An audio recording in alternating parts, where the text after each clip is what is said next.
On March 7, 2025, a man pulled into my shop in a near panic. His SUV was riding on the back of a flatbed for the third time in 6 weeks. Same vehicle, same problem, same dead battery.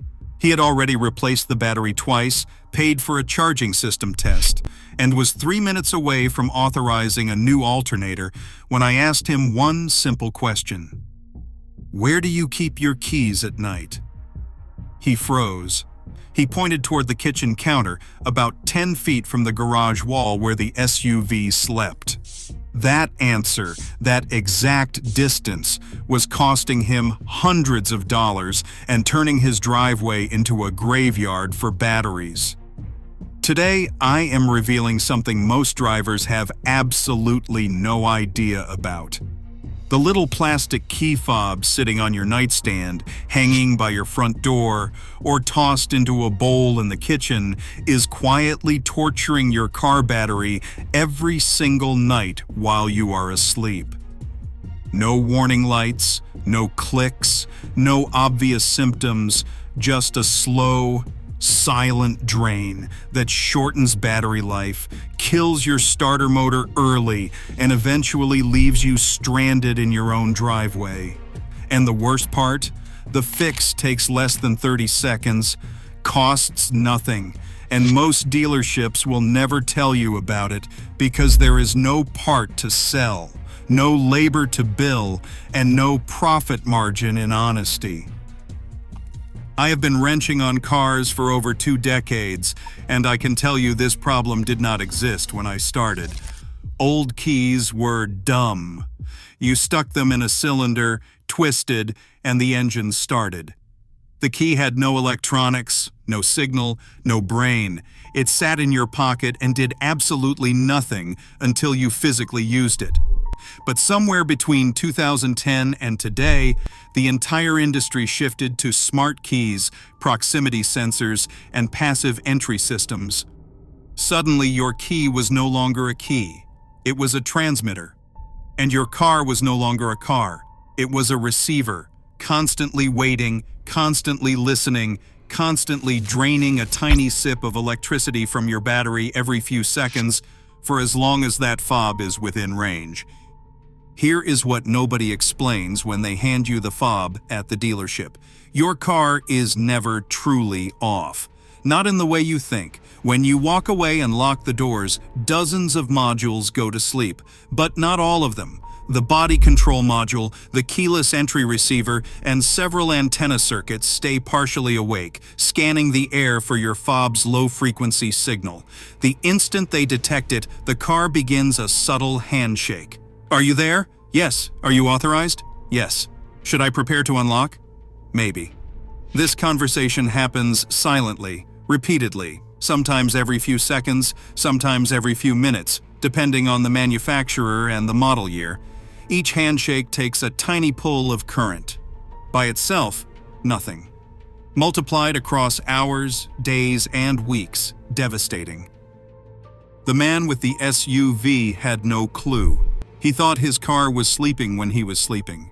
In reality, his SUV was wide awake all night long, having a constant conversation with a key fob 10 feet away through a thin garage wall.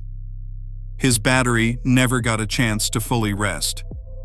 Every morning it started slightly weaker than the morning before.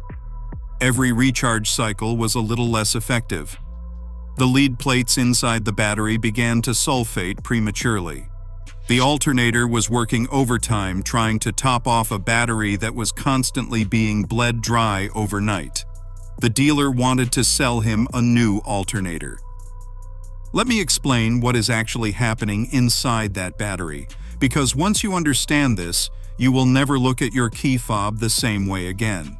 A modern car battery is not designed to be deeply discharged repeatedly. It is engineered to deliver a massive burst of power to crank the engine, and then immediately get refilled by the alternator on your drive. That is its life cycle: big push, big refill, rest. When you introduce a constant low-level parasitic drain through the night, you break that cycle.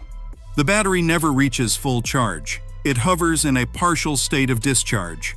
Lead sulfate crystals form on the plates. Over time, those crystals harden, and the battery loses capacity. This process is called sulfation. Cold cranking amps drop, and one cold morning, the engine cranks slower, and then not at all. The driver assumes the battery just died of old age, and they replace it. Same fob, same parking spot, same nightly drain. The new battery starts dying within months. They blame the brand, switch to a more expensive battery, and the cycle continues.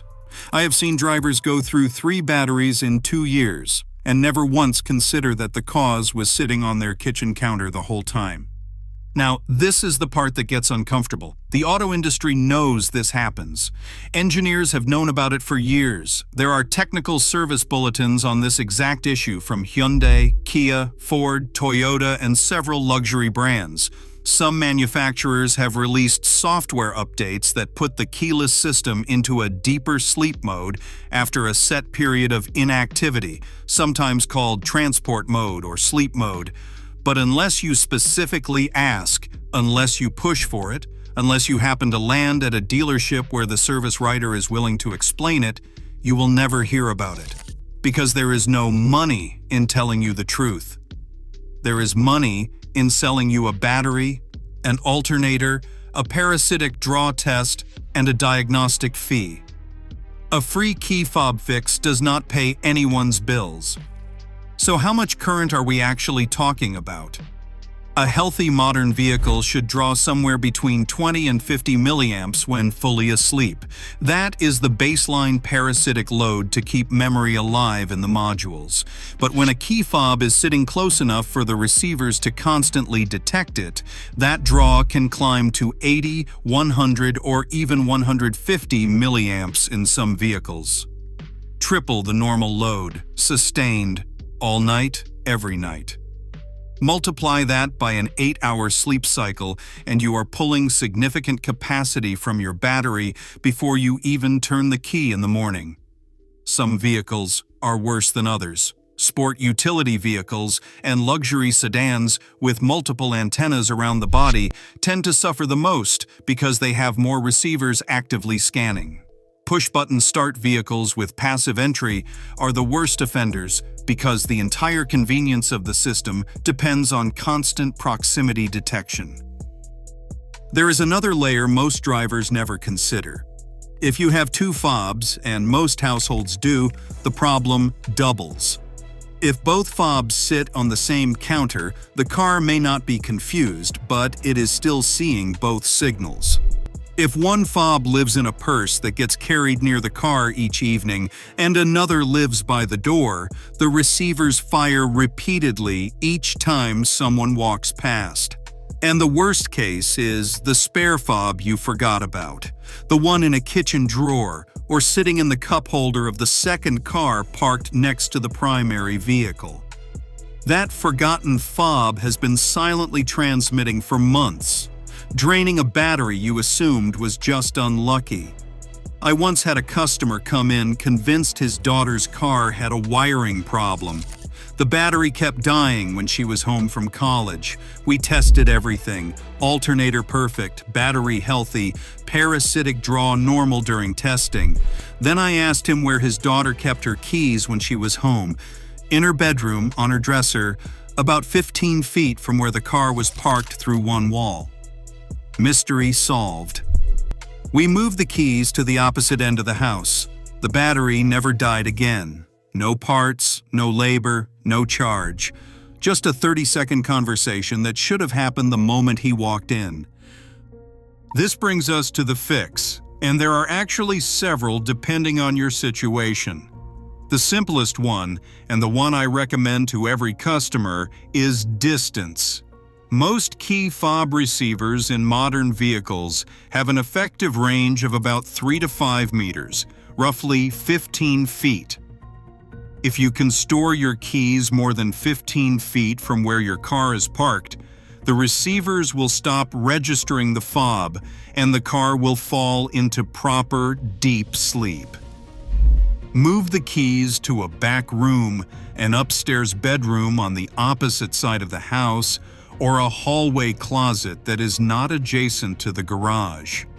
Just that change alone can extend your battery life dramatically.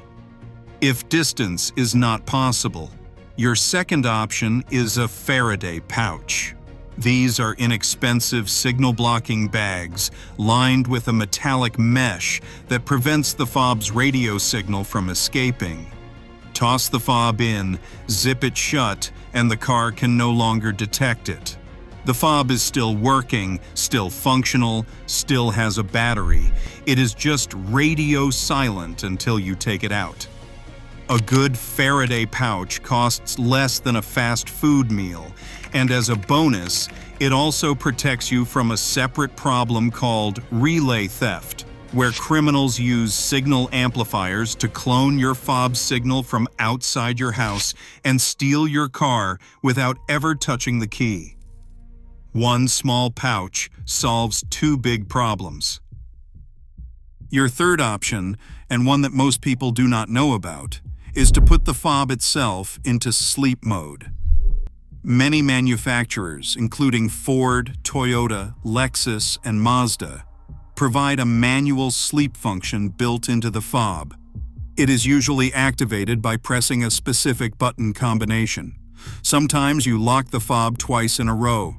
Sometimes you press lock and unlock together. Sometimes the sequence is hidden in the owner's manual, which almost nobody reads. When the fob is in sleep mode, it stops broadcasting until a button is pressed, which then wakes it up. Check your owner's manual for the exact procedure for your vehicle. The information is in there, but it is buried in a section few people open. The fourth option, for long-term storage, is to remove the small coin battery from the fob entirely. If you are leaving a car parked for weeks or months, removing the fob battery completely shuts down all transmission. The car can still be operated using the physical key blade that most fobs hide inside, or by using the manual emergency start procedure your vehicle supports. Now let me be honest with you about something important. Resetting fob behavior or moving your keys will not magically resurrect a battery that has already been deeply sulfated by months of damage. If your battery is already weak, already 3 or 4 years old, already showing signs of slow cranking, you may need to replace it once before the fix shows its full benefit. But after that replacement, with the fob properly distanced or pouched, you should see your battery last its full expected lifespan, sometimes longer, instead of dying in 18 months and leaving you stranded. You can confirm whether your fob is actually causing your drain. If you have a basic multimeter, test the parasitic draw on your battery with the fob nearby, and then test again after you take the fob to the far end of the house. The difference will surprise you. If you do not own a multimeter, even simpler, try the distance fix for 2 weeks. Move your keys far from the car or seal them in a Faraday pouch. If the car starts noticeably stronger in the morning, if cold starts feel snappier, if the dashboard lights flicker less when you first turn the key, you have just confirmed the diagnosis without spending a dime. Here is what I want you to take away from all of this. Your car is not failing. Your battery is not defective. Your alternator is probably fine. The problem is a feature of modern convenience that nobody warned you about, and it is silently costing you hundreds of dollars over the lifetime of your vehicle. Once you understand how the system actually works, the fix is laughable in its simplicity.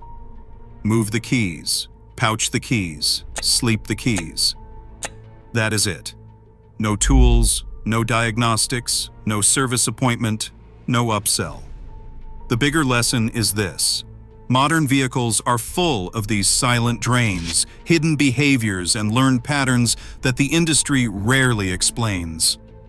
The dealer counts on you not knowing. The shop counts on you panicking. The manufacturer counts on you assuming the warranty exclusion is fair. But once you start asking the right questions, once you start understanding that your car is a network of computers reacting to signals you cannot see, You stop being an easy target. Tonight, before you go to bed, walk to wherever your keys live and pick them up. Carry them as far from your car as your house allows. Set them down somewhere new. That single act, repeated every night, can add years to your battery, save your alternator from premature wear, and keep you from ever waking up to a car that will not start. If this changed how you think about your car, hit like.